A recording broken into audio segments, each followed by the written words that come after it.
Salut, bonjour à tous, bonsoir comme vous voulez. Fidèle à votre émission Quoi de neuf, et aujourd'hui nous allons aborder un problème délicat, c'est-à-dire une situation que nous connaissons tous, puisque nous l'avons vécu. Ça se passait donc le 16 août 2005, le crash du fameux 16 août 2005, avec sur le plateau Madame Rose Marie Topin-Pélican, 152 Martiniquais disparus, 8 membres d'équipage. Madame Rose Marie Topin-Pélican, bonjour. Bonjour à tous les téléspectateurs.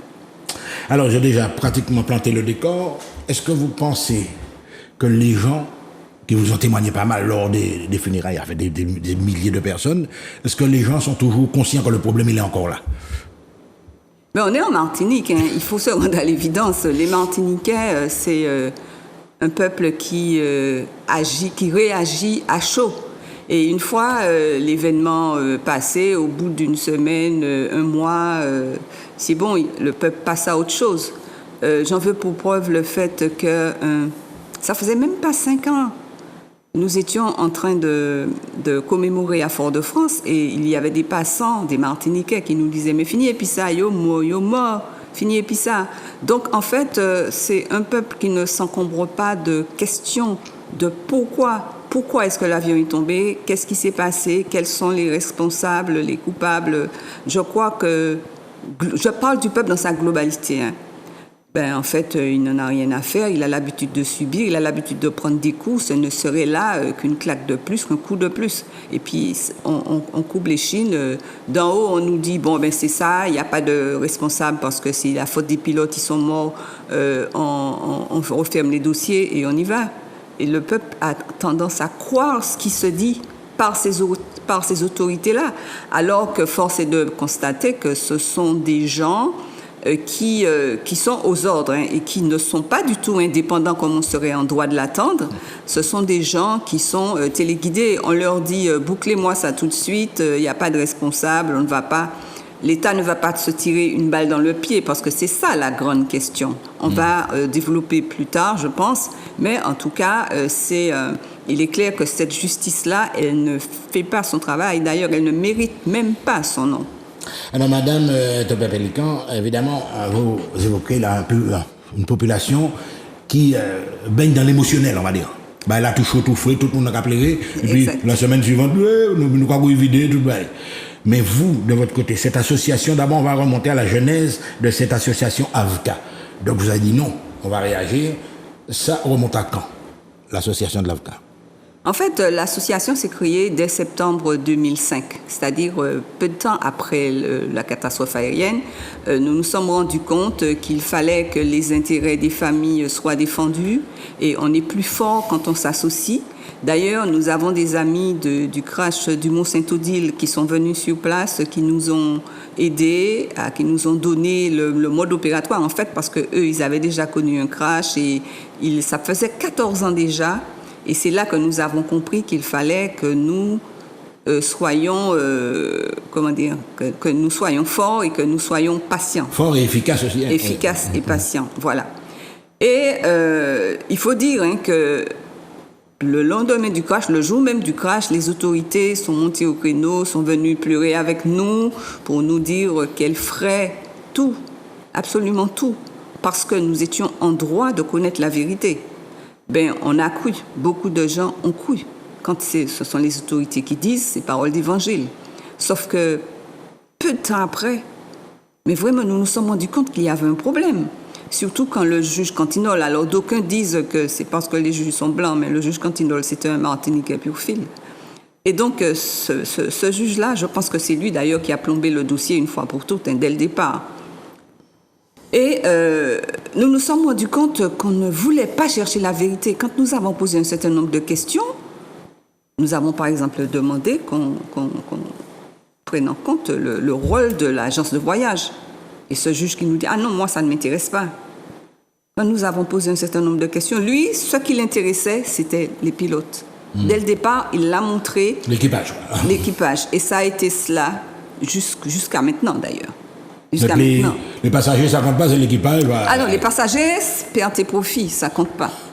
Ce qui compte, c'est qu'il y avait 2 pilotes aux commandes et qui n'ont pas su gérer le... Ils ont emmené l'avion dans une position, Et après, ils n'ont pas su gérer ce qu'on appelle le découchage, c'est-à-dire que l'avion perd de l'importance, l'avion n'arrive pas à... Son rôle, c'est de voler. Hein. Quand il est dans l'air, il n'arrive pas, donc il tombe comme une feuille. Voilà, c'est ça. Donc, alors, c'est très simple, alors, il n'y a pas de problème.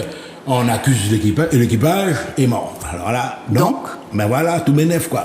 Mais c'est là, justement, est-ce que vous avez mené des investigations beaucoup plus loin? Vous vous êtes déplacé, certainement, pour aller retourner un petit peu sur les lieux, voir... Oui, alors, il faut savoir qu'en 2005, il y a un journaliste d'investigation qui est allé sur place. Il est allé en Colombie. Il est allé aussi au Venezuela, au Panama, voilà. Et ce journaliste-là a ramené un certain nombre d'images. Il travaillait pour Tony Comiti. Il a ramené un certain nombre d'images qui n'avaient pas été diffusées. Et quand nous l'avons su, nous nous sommes rapprochés de lui, de ce monsieur, qui est d'ailleurs extrêmement virulent contre la justice française, contre la manière dont on a traité cette affaire-là. Parce que les juges qui étudient l'affaire, qui ont le dossier en main, qui rendent ces jugements-là, aboutissant au non-lieu, ils ne sont jamais allés à Medellín. Ils ne sont jamais allés au siège de la West Caribbean. Quand ils sont arrivés, on leur a dit « Ah, n'allez pas là, c'est dangereux. » Eh bien, ils n'ont pas allé. Mais ce monsieur-là, dont j'oublie le nom malheureusement, le journaliste d'investigation... C'est un Sud-Américain, un Colombien... Franco-colombien, voilà. Qui a parlé français aussi. Oui, il est allé. Et c'est grâce à lui que nous avons pu faire, grâce à ces images, que nous avons pu faire le documentaire West Caribbean, mensonges et vérité. Ouais. Parce qu'il a interrogé ceux qui s'occupaient de la maintenance, il a interrogé des pilotes, il a interrogé les syndicats des pilotes. Lui, il sait des choses. Il a compris ce qui s'est passé. Mais voilà. Personne n'a tenu compte de notre film. Personne n'a tenu compte. Alors, vous savez, donc, comme ces juges-là, ils ne sont pas allés à Medellín, ils ne sont jamais allés au siège de la Ouest. Parce que Yopé, ils ne sont pas allés au siège de la Ouest. Alors, donc, la West Caribbean a envoyé ses dossiers quand elle voulait. Elle a voulu envoyer les dossiers de maintenance 17 mois après, elle a envoyé 17 mois après. 17 mois après, on a le temps de redresser les écritures, de falsifier, à tel point qu'on trouve une réparation de l'avion en octobre 2005, alors qu'il était déjà craché depuis août. Non, on ne rit pas, hein? Non, mais ça... Parce que c'est grave, ça. Non, mais c'est très grave. C'est la manière dont ce dossier-là a été traité, c'est ça. Ouais. C'est vraiment nous prendre pour des couillons, quoi. Exactement. Enfin, alors là, on va, justement... Vous vous engagez, vous êtes à fond dans cette affaire, vous avez l'association derrière vous, vous leur rendez des comptes régulièrement. Ah oui, après toute démarche, toute bagaille, réunion, oui, boum. Oui. L'association sait que je suis là ce matin. Oui. Donc finalement, est-ce que vous sentez que vous avez autour de vous une équipe qui est décidée à aller jusqu'au bout, au départ? Oui. Alors, nous avons une équipe, nous avions une grande équipe au début. Oui. Une très grande équipe au début. Mais au fil du temps, il faut l'avouer, au fil du temps, les gens se sont lassés. Les gens sont tombés malades. Des gens sont morts. Il y a des gens qui meurent tout le temps dans les rangs de l'association. Moi, je pense que ce sont que ces personnes-là meurent de pathologies post-traumatiques. Sauf que personne ne se penche là-dessus. Personne...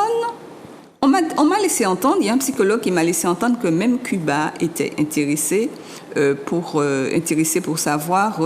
pour vous épauler de ce dossier-là. Comment les victimes, quel était le nombre de personnes impactées et comment elles avaient évolué au fil du temps. La Martinique ne s'est jamais intéressée à ça. Il y a des personnes qui souffrent dans leur coin et que tout le monde ignore. Un petit chiffre quand même, Madame Topé-Pélican. Au départ, vous étiez combien, à peu près? Combien dans l'association? Combien de membres? On était plus de 800. Et actuellement, vous vous retrouvez à combien? On est 150.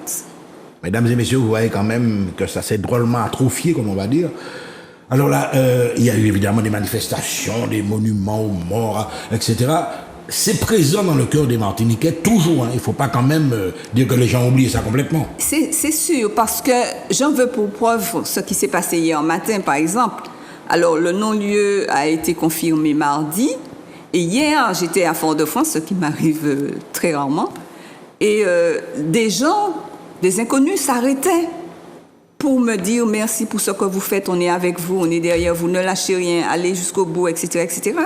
Des gens, monsieur tout le monde, qui me disaient, suite à cette annonce-là, qui me disaient qu'ils étaient derrière nous, ils étaient avec nous. Mais vous aviez pris l'affaire à cœur, il y a même eu le livre, etc., qui est sorti, etc. Les gens se sont dit, bon, mais comme Jacques a fait tout, en Martinique, nous quoi quitter, voilà. Est-ce que c'est pas un petit peu cette attitude-là?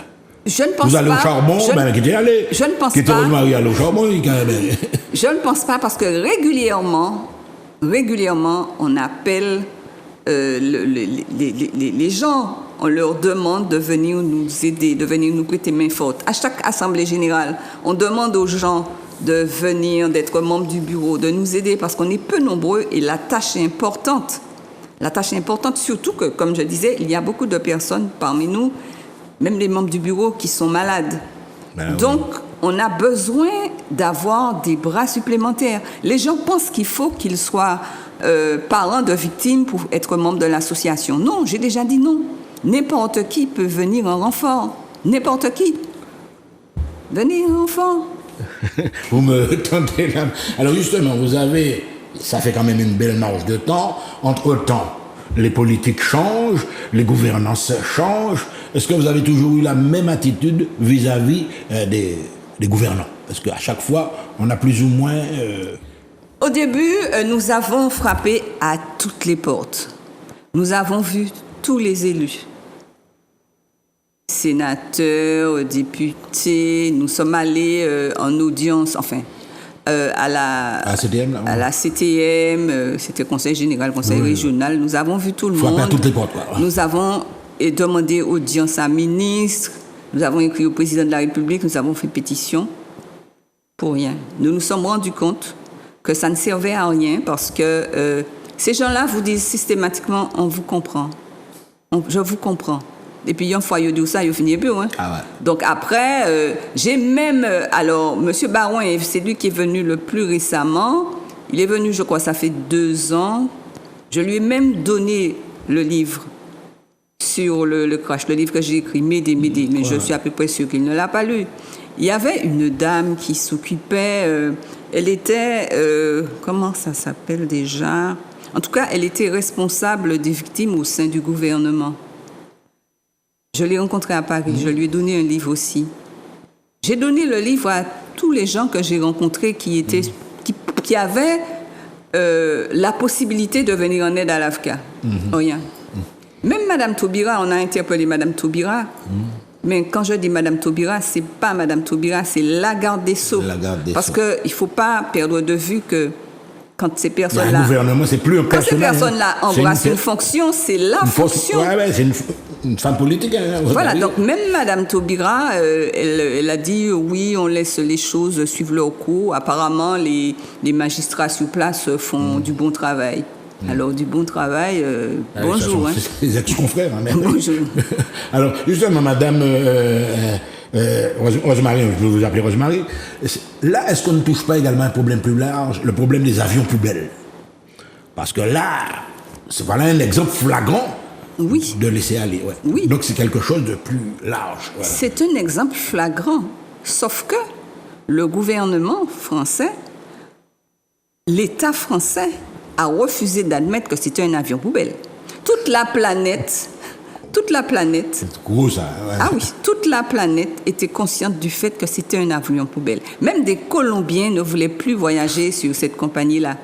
D'ailleurs, il n'y avait plus qu'un seul avion. Une compagnie qui a un seul avion, c'est plus une compagnie. Ouais. C'est plus une compagnie. Mais comme la DGAC française a autorisé l'avion à venir, et puis qu'il est un avion poubelle, parce que ça voudrait dire que la DGAC a fait n'importe quoi, a donné un droit de trafic à une compagnie en sachant qu'elle n'était pas en mesure de transporter des citoyens, entre guillemets, français. Donc on ne va pas appeler ça erreur, c'était en toute conscience qu'ils ont dit, ils savent très bien qu'on va dire, bon...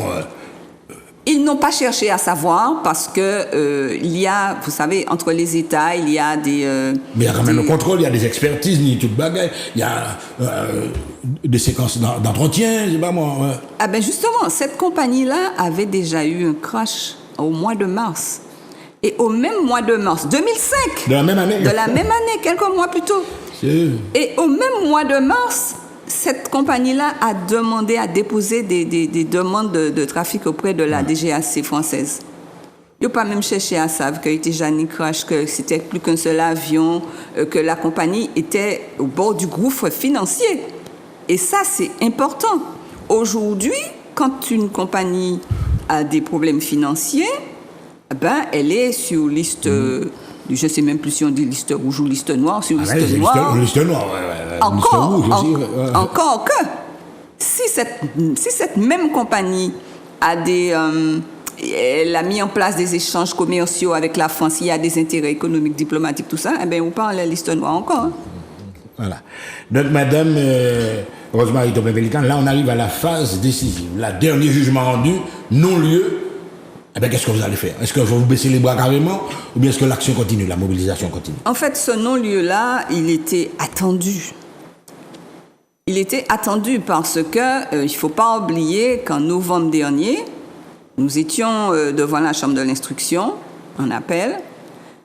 Nous avons fait venir un expert et notre expert, il est resté sur le trottoir de Fort-de-France. Ah bon? Ouais.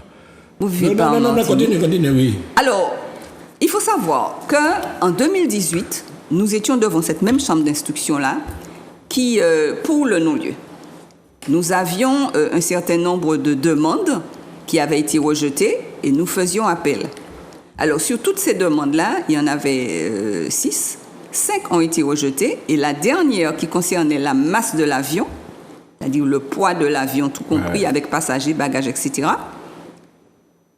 ça a fait l'objet d'une demande de complément d'expertise. C'est-à-dire que depuis le départ, il nous était dit que l'avion était trop lourd, qu'il était monté trop haut, dans une zone d'orage, voilà, etc., etc. Ouais. Or, ce complément d'expertise qui a été demandé aux experts judiciaires s'avère en réalité être une contre-expertise. Pourquoi? Parce que, du coup, le gars nous dit « Ah ben non, l'avion n'était pas trop lourd. » Depuis 15 ans, vous nous dites que l'avion est trop lourd et tout d'un coup, l'avion n'est pas trop lourd. Ce sont les pilotes qui ont merdé, point barre. L'avion n'était pas trop lourd. Or, notre expert, il est allé sur simulateur. Il peut en y rester là et puis dit, bon, ben, pour faire plaisir à l'AFCA, je vais dire que l'avion était effectivement trop lourd. Utiliser les moyens techniques, toute bagaille. Voilà, il est allé sur simulateur. L'AFCA, avec le peu de moyens que nous avons, l'AFCA a payé des séances sur simulateur à 3 pilotes, plus son expert. Et ils nous ont dit que quand ils ont bien examiné les schémas correspondant aux boîtes noires, ils nous ont dit que cet avion-là a failli se casser la gueule à 2 reprises avant de décoller. Il était déjà trop lourd en décollant et qu'il avait vraiment très peu de chances d'arriver à Fort-de-France. Voilà. Mesdames et messieurs, vous avez compris que là encore, la démonstration est faite. Quand nous mène en bateau, qu'on va dire que il y a ça, on va foutre pas mal de nous. Alors là, madame, quelles sont les mesures? Là, maintenant, nous sommes en cas, la sonnette d'alarme a déjà été tirée plusieurs fois. Qu'est-ce que vous envisagez pour les jours à venir? Alors voilà, en matière je disais, alors, en fin d'année, la dernière, ils ont refusé d'écouter notre expert. Et donc, nous attendions, d'ailleurs, nous avons quitté, si vous vous rappelez, nous avons quitté la salle d'audience. Avec nos avocats, nous sommes partis.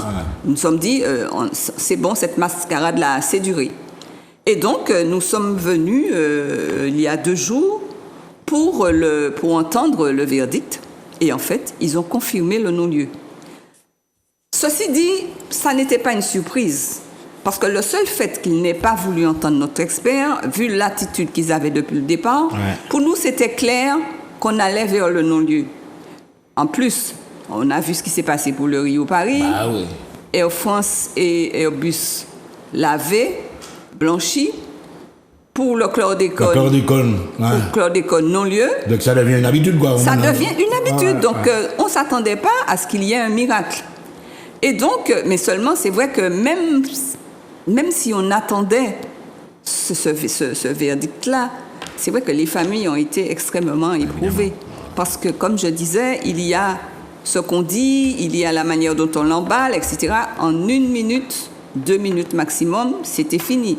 nous sommes allés devant la cour qui a lu, voilà, en raison de ceci, cela, le non-lieu est confirmé, point barre, circulez.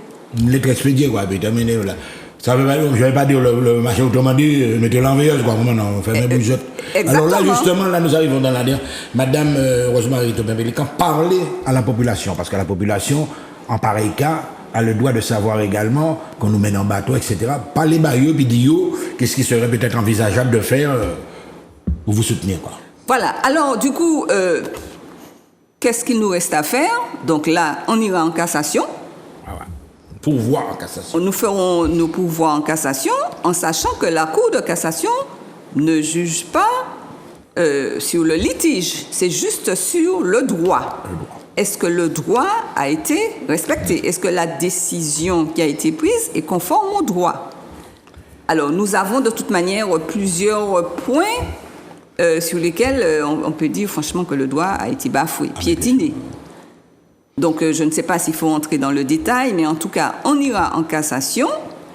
Et si la Cour de cassation estime que le droit a été dit tel qu'il a été fait à Fort-de-France, à ce moment-là, nous irons devant une Cour européenne, devant la Cour européenne des droits de l'homme, parce que c'est bon. Alors, mesdames et messieurs, vous avez compris que cette affaire n'est pas terminée. Rosemary Topin-Pélican est déterminée. La cas est déterminée. C'est une affaire que nous suivons de très, très, très près. Bayofos. En pile. À très bientôt sur Zop TV.